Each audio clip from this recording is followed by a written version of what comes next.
Hey everyone. So, I wasn't going to post this video, but I feel like you guys can learn from this, and it shows that not every trip I have is a knockout of the park. So, I'll start by kind of setting everything up. So, fishing the Extreme Kayak Fishing Tournament, the part 1, and before this tournament, uh, you know, began, I had all my baits already penned up, been feeding them, they were good. And in this tournament, you have two routes. You could either go deep, go for tuna, or you could stay shallow and go for kingfish. And I had to make this choice. So leading up to it, I was pre-fishing and kind of figuring out what I want to do. If the tuna aren't around, then I'm going to kingfish. If the tuna are around, then I'm going to go for tuna. And, the day before, we go out, find some clean water. We find some tuna mixed in with bonita. And I'm fishing on a buddy's boat, just so I don't exert my energy. And kind of messed up a little bit on that part because we started fishing at first light. Well, in the tournament, you launch at between 6:30 and 7, which means you don't get to the fishing grounds until 8 o'clock. And realistically, in this tournament, it's all about time management. You get out there, you start fishing at 8 o'clock, and you have realistically 3 hours to maybe 3.5 hours of good fishable time before you start after coming back in. Even less if you have a decent bag. So you really have to know kind of what you want to do before you get out there. And that's where pre-fishing comes in. So we kind of headed in around like 8 o'clock. And in my mind, I'm thinking, okay, I'm going to go for tuna.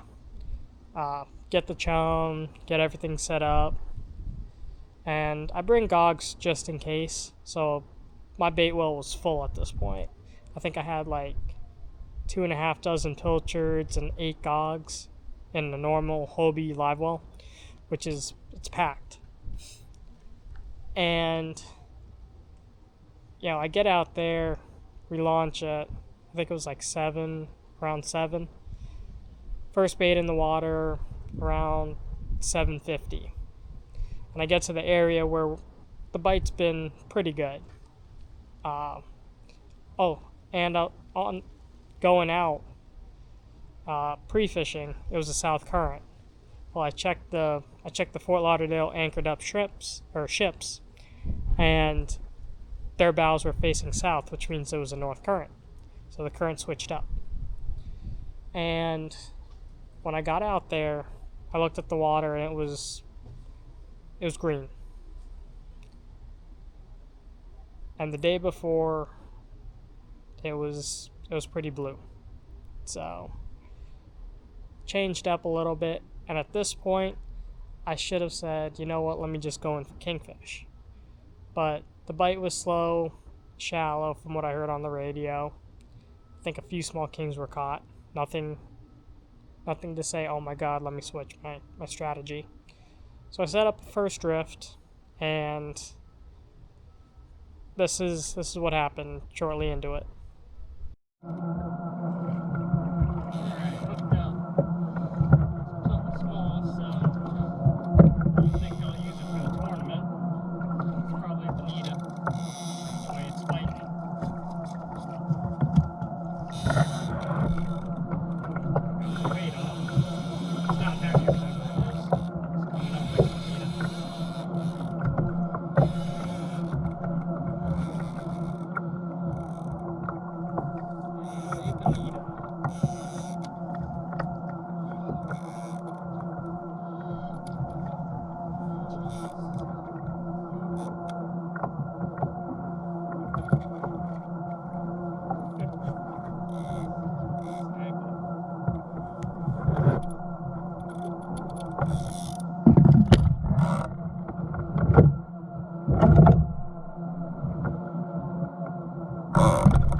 So after I dealt with that bonita, I said, okay, let me do a few more drifts. The current's not bad.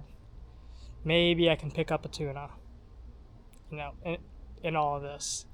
And I set up 3 deep baits, and I was chumming hard. And I think I brought like 30 pounds of chum. So I went through quite a bit of it, and 1 hour goes by, nothing. Hour 2 goes by, and just into hour 2, this happens.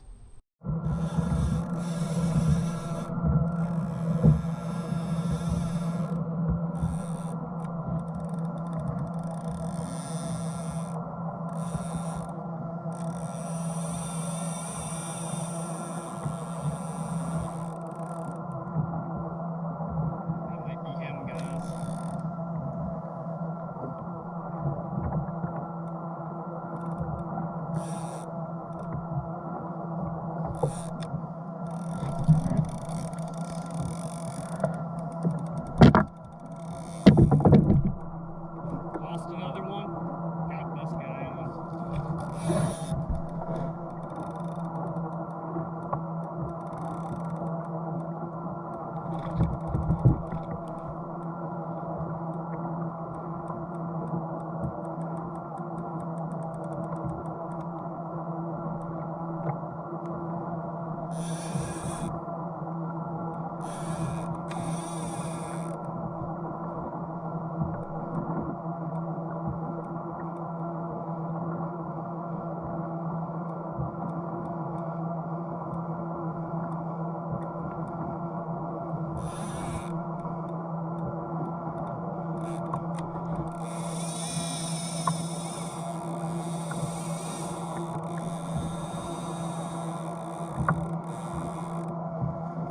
Turn that way! Got a fish going that way!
Just trying to get up and down on them. I don't know what it is. Could be a tuna. Could be a big bonita. It's one of the two. But missed a hit on the shallow bait. School came through and got this one.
So,